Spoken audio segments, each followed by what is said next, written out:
Good morning students, कैसे हैं आप? मैं doctor Tripti Vijayvargiya SSL Subodh PG autonomous college से आप लोगों का अपने यूट्यूब चैनल पर वेलकम करती हूँ। और जैसा कि इन्वेंट्री मैनेजमेंट पढ़ा रहे हैं, उसी में आज आपको कुछ नए टॉपिक और भी समझाती हूँ। मैं आपको क्लियर कर दूँ कि आज की क्लास में कई चीज़ें आप पहली बार पढ़ रहे होंगे, थोड़ी सी टेक्निकल टर्म है और एग्जाम पॉइंट ऑफ व्यू से बहुत इंपॉर्टेंट है। सो बी केयरफुल, राइट? चलिए शुरू करते हैं। थोड़ा सा रिवाइज करवा देती हूँ आपको। जैसा कि मैंने इन्वेंट्री मैनेजमेंट को इंट्रोड्यूस तो करवा दिया था लास्ट टॉपिक में ही, लास्ट क्लास में, पर फिर भी जिन लोगों ने मेरा लास्ट वीडियो नहीं देखा है, आज उनसे कनेक्शन फिर से बना लेते हैं। तो पहले ये समझ लें कि इन्वेंट्री मैनेजमेंट क्या होता है। तो देखो, इन्वेंट्री को बहुत सारे लोगों ने बहुत सारी अपने अपने पॉइंट ऑफ व्यू से अलग अलग तरह से बताया है। तो जरा बात करते हैं कि बहुत अलग पर्पसेस रखते हुए लोगों ने इसे डिफाइन किया है। अगर हम डिक्शनरी के पॉइंट ऑफ व्यू से देखते हैं, अगर डिक्शनरी कंसर्न देखते हैं, तो वो कहता है it is a stock of goods, यानी जो माल होता है उसका पूरा जो स्टॉक है दैट इज इन्वेंट्री, राइट? उसने उस माल में सारी तरह के माल को शामिल कर लिया है। अब थोड़ा और आगे बढ़ते हैं। अगर अकाउंटिंग कंसर्न की बात करें, अकाउंटिंग पॉइंट ऑफ व्यू से बात करें, तो ये कहते हैं स्टॉक ऑफ फिनिश गुड्स जो होता है वो केवल स्टॉक इन्वेंट्री है, यानी रॉ मटेरियल या सेमी फिनिश को उन्होंने इन्वेंट्री नहीं माना, यानी यूजेबल आइटम या सेलेबल जो आइटम्स होंगे उनको उन्होंने कहा है ये इन्वेंट्री है। अब अगर बात करें मैन्युफैक्चरिंग कंसर्न से, तो वो कहते हैं तीनों चारों तरह की चीजें इन्वेंट्री होती है, चाहे वो रॉ मटेरियल ही क्यों ना हो, वर्क इन प्रोग्रेस ही क्यों ना हो, या स्टोर में जो भी सामान रखा है वो ही क्यों ना हो। इसको एग्जांपल से समझिए। जैसे एक मिठाई वाला है, अगर एक मिठाई बनाने वाला व्यक्ति है तो उसके लिए चाशनी भी इन्वेंट्री है, उसके लिए चीनी भी इन्वेंट्री है, उसके लिए मावा भी इन्वेंट्री है, दूध भी इन्वेंट्री है, और साथ में जिस मिठाई के डब्बे में वो मिठाई पैक करके देगा उन डब्बों का स्टॉक भी इन्वेंट्री है। समझ रहे मेरी बात? तो इसका मतलब है वो सारी चीजें जो स्टोर में उस माल को यूजेबल या ट्रांसफरेबल या उसकी वैल्यू एडिशन करने में सपोर्ट करेंगे, चाहे उसका पैकिंग थैली ही क्यों ना हो, वो सब चीजें इन्वेंट्री है। तो ये मैन्युफैक्चरिंग कंसर्न से कहा गया है। अब अगर एक बात करें कि प्रैक्टिकल वे में बात करें तो क्या है एक्चुअली इन्वेंट्री, तो साइड ऑफ यूजिंग, यानी जिस भी चीज से उसके यूज में वैल्यू एडिशन होता है वो सब इन्वेंट्री है, या ये कह लो point of entry, at the side point of entry, यानी जो चीज हमारे पास में आई है और जिसको हम बेचने के लिए लेकर आए हैं वो सारी चीजें इन्वेंट्री है। अदरवाइज जिनको हमने खरीदा है लेकिन बेचने के लिए नहीं खरीदा है, all the things are counted in assets, but if we purchase for the selling purpose that is inventory. तो इस तरीके से आपको समझ में आएगा कि इन्वेंट्री बहुत सारे तरीके की हो सकती है। तो एक जनरल पर्पस से बात करें कि मैन्युफैक्चरिंग कंसर्न से हमने इस तरीके की बात तो कर ली, रॉ मटेरियल हो, सेमी फिनिश गुड्स हो, फिनिश गुड्स हो, चाहे स्टोर में रखी गई कोई भी चीज हो जो कि उसके सपोर्ट करती हो फिनिश गुड्स के लिए, उन सबको इन्वेंट्री कहा गया। लेकिन आज जो मैं आपको ये बेसिस पढ़ाने वाली हूँ वो आपको जनरली नहीं पता होंगे, तो आज वो जरा पढ़ने की और समझने की कोशिश करते हैं। Types of inventory, right? आज की हमारी क्लास का वैसे भी टॉपिक है types of inventory and inventory systems. मतलब इन्वेंट्री सिस्टम के टाइप्स आ जाएंगे तो आपको अलग तरह से आंसर लिखना है, और केवल इन्वेंट्री के टाइप्स पूछे जाएंगे तो आपको अलग तरह से आंसर लिखना है। Don't be confuse, so be careful कि आपसे क्या एग्जाम में पूछा जाता है और आप क्या लिख के आते हैं। इट मे बी हैपन कि पूछा तो ये जाए कि टाइप्स ऑफ इन्वेंट्री क्या है और आप लिखे हो कि टाइप्स ऑफ इन्वेंट्री सिस्टम क्या है, और फिर ऊपर से ये कहे कि हमारे मार्क्स कम दिए गए हैं। तो बी केयरफुल। मैं आपको इसीलिए मेरी चलती क्लास में कई कई जगह पर आपको ये चीज का आगाह करती हूँ और आपको वार्न करती हूँ कि आपको गलती से भी गलत नहीं करना है। तो कौन से ऐसी जगह है जहां आप गलती कर सकते हो, मैं आपको वो सारी चीजों को नोटिस में डाल देती हूँ। तो शुरू करते हैं टाइप्स ऑफ इन्वेंट्री को, फिर आएंगे टाइप्स ऑफ इन्वेंट्री सिस्टम पर। तो इन्वेंट्री कितनी तरीके की होती है, कितने तरह होते हैं इसके, जरा देखें। जनरली हमने इसे 5 हिस्सों में बांट दिया है। अब आपके दिमाग में वो जो raw material, semi finish goods या स्टोर है वो तो रहना ही चाहिए, उसको नहीं हटाना है। उन सबको दिमाग में रखते हुए फिर भी इन्वेंट्री किस किस तरीके की हो सकती है as a nature of their using, उसको हम बात कर रहे हैं। सबसे पहले बात करते हैं मूवमेंट इन्वेंट्रीज। वो मूवमेंट, इन्वेंट्रीज वो मूवमेंट होती हैं जिनको हम मूव करेंगे। इसको ये कहा जाता है, ये एक तरीके से पाइपलाइन इन्वेंट्री होती है, ठीक है। और पाइपलाइन इन्वेंट्री का मतलब होता है जिसको हम असेंबल करेंगे ताकि एक फिनिश गुड्स बनाई जा सके, एक फाइनल प्रोडक्ट कन्वर्ट किया जा सके, ट्रांसफॉर्मेशन किया जा सके या वैल्यू एडिशन किया जा सके। इसको कुछ ऐसा समझ लो, एक टायर है, टायर मान लीजिए कार मैन्युफैक्चरिंग प्लांट है और वहां पे टायर्स है या स्टीयरिंग्स है। वो स्टीयरिंग कार नहीं है, वो टायर कार नहीं है, लेकिन टायर, स्टीयरिंग और दूसरे पार्ट्स, इंजन, चेसिस, बॉडी, वो सब मिलकर के कार को बना देंगे। तो कार हो या स्टीयरिंग हो या इंजन, चेसिस हो, ये सारी चीजें पाइपलाइन इन्वेंट्रीज है। आ रही बात समझ में? इसको आप सेमी फिनिश्ड या फिनिश गुड्स भी नहीं कह सकते हैं या रॉ मटेरियल भी नहीं कह सकते हैं, क्योंकि टायर कंपनी के लिए टायर फिनिश गुड्स है, राइट है। लेकिन वही टायर उस ऑटोमोबाइल इंडस्ट्री के लिए रॉ मटेरियल भी नहीं है, समझ रहे हो?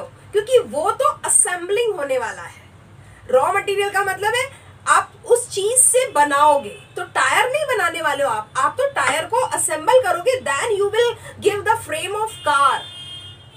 ये समझ में आना चाहिए। तो अब आप समझ लीजिए कि अगर सिंपल वर्ड्स की बात करें तो वो रॉ मटेरियल हो सकते हैं या रेडी टू असेंबल कंपोनेंट्स होते हैं, जो कि these are ordered by the company but yet to arrive your premises. Company के द्वारा ऑर्डर तो किए जाते हैं, लेकिन अभी आपके पास में, आपके प्रीमाइसेस तक आने में उनका टाइम लग रहा है। उसको बोलते हैं मूवमेंट इन्वेंट्रीज या पाइपलाइन इन्वेंट्रीज, ठीक है। क्योंकि इससे असेंबल होकर के ही वो एक कार आपके घर तक, आपके दरवाजे तक पहुंचेगी, राइट। तो यहाँ ये कहना चाहिए इसका एक सिग्निफिकेंट अमाउंट ऑफ टाइम होता है, एक पर्टिकुलर टाइम पीरियड होता है पाइपलाइन इन्वेंट्रीज का, कि जब आपकी चीज बन गई है और आपके घर तक आने में उसको एक समय लगेगा। अब वो समय लगना ही आपके लिए वो कहने को वहां से निकल गया है, लेकिन आप तक जब तक हाथ में नहीं आएगा तो आपके पास वो चीज नहीं आई है, राइट। तो यहाँ पे ये चीज हो गई पाइपलाइन इन्वेंट्रीज। अब बफर इन्वेंट्रीज की बात करते हैं। बफर इन्वेंट्रीज का मतलब होता है हम हमारे प्रोडक्ट की डिमांड को एंटिसिपेट करते हैं, यानी उसको इन एडवांस सोचते हैं, फोरकास्ट करते हैं कि कितनी जरूरत पड़ने वाली है। लेकिन फिर भी अगर हम ये मान लें अनसर्टेनिटी ऑफ डिमांड हो जाए, तो क्या हमारे पास में इमरजेंसी के लिए या क्राइसिस के लिए कुछ बफर स्टॉक है? अगर है, वही है हमारा बफर इन्वेंट्रीज। यानी आपातकाल के लिए या संकट काल के लिए या अनसर्टेन डिमांड रेज होने पर उस सारी चीजों में हमारा किस तरह का बैलेंसिंग होगा हमारे प्रोडक्ट से या सर्विसेज से, दैट इज बफर इन्वेंट्रीज।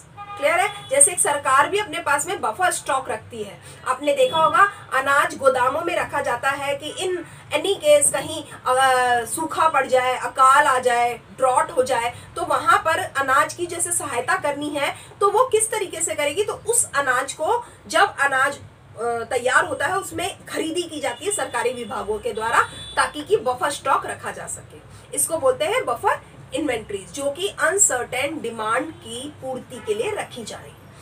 अब आते हैं एंटिसिपेशन इन्वेंट्रीज। हम एडवांस में सोचते हैं कि हमारे पास में कितनी डिमांड आने वाली है। जैसे सीजनल कोई बात कहे, पतंग का सीजन हो सकता है, दिवाली पे क्रैकर्स या मिठाई की बात होती है। एक मिठाई वाला भी ये चीज दिमाग में रखता है कि अब आने वाला सीजन मिठाई का है, अगले 2 दिन में कोई त्योहार आने वाला है, तो वो किस तरीके से अपने पास माल का स्टॉक रखेगा। दूध है, मावा है, कोई और चीज, मैदा, आटा, जो भी कुछ होता है उसके लिए रॉ मटेरियल, उन सारी चीजों का वो स्टॉक किस तरीके से रखेगा, that is inventory, anticipatory inventories. बिल्कुल ऐसे ही जैसे दिवाली पे पटाखों का स्टॉक कितना रखना है। दिवाली पे जैसे गारमेंट शॉप होती है वो अपना नया माल मंगा के रखती है, क्योंकि उन्हें पता है लोग परचेस करेंगे और फेस्टिविटी के मूड में होंगे, नई नई चीजें खरीदेंगे। तो जो दुकानदार होते हैं या जो मैन्युफैक्चरिंग कंपनीज होती हैं वो किस तरीके से अपने स्टॉक को रखेंगी, तो उसको कहते हैं एंटिसिपेटरी इन्वेंट्रीज, जो कि एडवांस में अपना अंदाजा लगा करके हम ओकेजन को ध्यान में रख करके खरीदी करते हैं। अब है डीकपलिंग इन्वेंट्रीज। डीकपलिंग इन्वेंट्रीज क्या होती है, जरा ध्यान दीजिएगा। डीकपलिंग इन्वेंट्रीज का मतलब होता है डिसएंगेजमेंट ऑफ इन्वेंट्रीज यानी ऐसी चीजें जो कि किसी एक पर्टिकुलर मशीन पे कोई एक काम हो रहा है एक लंबे समय तक, यानी एक पूरा प्रोडक्ट जो बनता है उसका आधे से ज़्यादा समय एक मशीन पर लगता है, तो वो अगली वाली मशीन पे जब प्रोसेसिंग के लिए जाएगा तो उस दरमियान उस मशीन का खाली ना रहना हो, वो उसको लेबर को या मशीन को किस तरह से एंगेज करना है, वो सारी चीज़ होती है डीकपलिंग इन्वेंट्रीज। यानी अगर मान लीजिए किसी एक प्रोडक्ट को बनने में 8 घंटे लगते हैं और 8 घंटे में से 5 घंटे किसी पर्टिकुलर मशीन पे उसका प्रोसेसिंग होता है, तो बाकी की जो 2 मशीन, अगर 3 मशीनें इसमें यूज होती है तो बाकी की 2 मशीन पर उस समय क्या काम होगा, उन सबको बैलेंस करना, वो होता है डीकपलिंग इन्वेंट्रीज। और अगर कोई मशीन खराब हो जाए तो उसके साथ में कैसे बैलेंस करना होगा, लेबर अगर खाली बैठा है तो उसको कैसे यूज करना होगा, इसको बोलते हैं डीकपलिंग या डिसएंगेजमेंट ऑफ इन्वेंट्रीज। ये भी एक बहुत इंपॉर्टेंट पॉइंट होता है इन्वेंट्री के टाइप्स को पढ़ने में। अब आते हैं साइकिल इन्वेंट्रीज।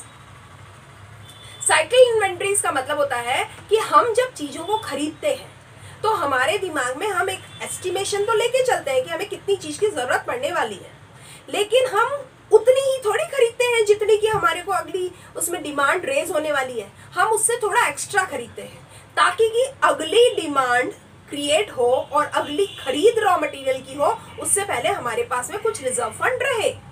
हमारे किचन में भी तो हम यही तो काम करते हैं। कोई भी चीज है जब हमारी खत्म होने लगती है तो हम प्लान कर लेते हैं कि नया लाना है। ऐसा थोड़ी कि खत्म हो जाए तब हम प्लान करते हैं कि नया लाना है। खत्म होने लगती का मतलब जब थोड़ी सी बच जाए। तो बिल्कुल ऐसे ही हम, अगर आज हमें आधा किलो दाल की जरूरत है तो हम केवल आधा किलो तो नहीं मंगाएंगे, हम मंगाएंगे 1 किलो, तो ताकि कि नेक्स्ट के लिए भी हमारे पास बची रहे। इसको कहते हैं साइक्लिक इन्वेंट्रीज। फिर नेक्स्ट टाइम जब हम दाल की डिमांड आएगी ना तो वो पहले वाली दाल को हम पहले यूज करेंगे और बाद वाली दाल को हम बाद में यूज करेंगे। तो इसको बोलते हैं साइकिल इन्वेंट्रीज। साइक्लिक फॉर्म में चलता रहता है, राइट। बिल्कुल खत्म होकर के नया ऑर्डर नहीं दिया जाता, बल्कि कुछ एडवांस में पहले मंगा लिया जाता है ताकि नेक्स्ट टू नेक्स्ट वो साइकिल फॉर्म में चलता रहे। इसको बोलते हैं साइकिल इन्वेंट्रीज। अब जरा बात करते हैं इन्वेंट्री सिस्टम्स कितने होते हैं। देखो 2 तरह के सिस्टम होते हैं। इन्वेंट्री सिस्टम 2 तरीके के होते हैं और इन 2 तरीके के में बहुत इंपॉर्टेंट है, एक तो होता है पीरियोडिक इन्वेंट्री सिस्टम और एक होता है perpetual inventory system. Periodic inventory system क्या होता है, जैसे जो कि एक टाइम पीरियड से रिलेटेड होता है, राइट। इसकी जो कैलकुलेशन की जाती है वो इस तरीके से होती है कि कॉस्ट ऑफ गुड्स जो बेचे गए हैं उसकी अगर लागत निकालनी है, बेचे गए माल की अगर हमें लागत निकालनी है तो अपन क्या करते हैं, उसका एक सिंपल फार्मूला है कि हमारे पास पहले इन्वेंट्री कितनी थी, हमने और खरीदी कितनी की थी, और उसमें से माइनस कर दो जो हमारे पास में क्लोजिंग इन्वेंट्री है जो बाद में बच गई है, तो हमें समझ में आ जाएगा कि हमारी बिकी कितनी। इसको तो बोलते हैं पीरियोडिक, यानी एक पर्टिकुलर टाइम पीरियड में स्टार्टिंग में हमारे पास कितना था, हमने और खरीदा कितना था, और आज हमारे पास कितना बचा है, इन सब का डिफरेंस निकाल दो, वो हो गया कि हमारा इतना बिका है, राइट। और अगर बात करेंगे कि जो पीरियोडिक इन्वेंट्री सिस्टम होता है, इसमें खास बात ये होती है जो फिजिकली हम काउंट करते हैं। एक्चुअली जो हमारे सामने जो नजर आ रहा है ना उसको हम काउंट करते हैं, और ये डायरेक्टली अप्लाई किया जाता है on the method of valuation of inventory, यानी इन्वेंट्री की जो वैल्यूएशन है उस मेथड पर ये अप्लाई किया जाता है। और इसमें जो बिकी हुई चीजें होती हैं उसमें जो भी चीज अगर कोई लॉस्ट हो गई है या ये डैमेज हो गई है उसको भी उसमें शामिल कर लिया जाता है, ठीक है। तो ये तो हो गई हमारी पीरियोडिक इन्वेंट्री सिस्टम। अब बात करते हैं परपेचुअल इन्वेंट्री सिस्टम। वो क्या होता है, ये कहता है रिकॉर्ड बेसिस पे होता है। ये अगर एक्चुअल बेसिस पे होता है एक नियत समय के दौरान पे, तो इसको हम रिकॉर्ड सिस्टम कहते हैं।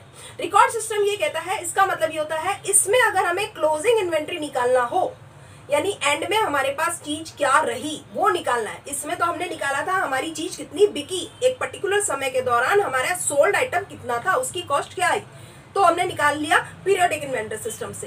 लेकिन अगर हमें ये निकालना है कि हमारे पास क्लोजिंग स्टॉक क्या रहा, तो वो ये कहते हैं इसको निकालने का तरीका ये हुआ कि हमारे पास में स्टार्टिंग में ओपनिंग स्टॉक क्या था वो, प्लस हमारे पास जो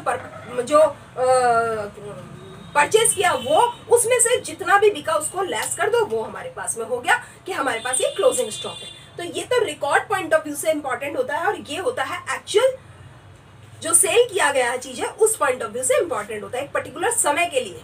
ठीक है, इसमें रिकॉर्डिंग है, इसमें समय की गणना की जाती है, एक पर्टिकुलर समय के लिए गणना की जाती है। और इसमें जो इसकी जो कैलकुलेशन होती है उसमें वैल्यूएशन ऑफ इन्वेस्टमेंट को, जो हमने किसी चीज पे लगाया है पैसा, उस पे दिमाग लगाते हुए अप्लाई किया जाता है। और इसमें ये कहा जाता है जो भी क्लोजिंग इन्वेंट्री की जो कॉस्ट निकाली होती है उसमें हम सारी चीजों को डाल देते हैं, चाहे वो गुड्स लॉस्ट हुई हो, चाहे वो गुड्स डैमेज हुई हो।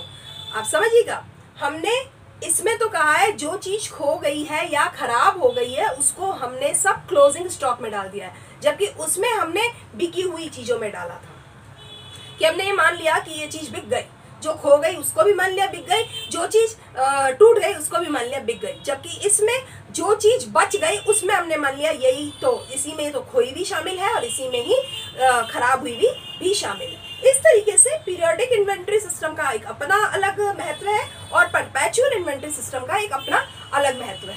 राइट, तो ये तो चीज आपको समझ में आई कि ये दोनों सिस्टम क्या कहते हैं। इस तरीके से इन्वेंट्री के टाइप्स अलग तरीके से चलते हैं और इन्वेंट्री सिस्टम के टाइप्स अलग तरीके से चलते हैं। आज की क्लास के लिए इतना ही, आगे बढ़ेंगे नेक्स्ट क्लास में। Thank you for keep watching my videos regularly. And one request for more, you have to subscribe my channel and share and like. Thank you for keep watching my videos regularly.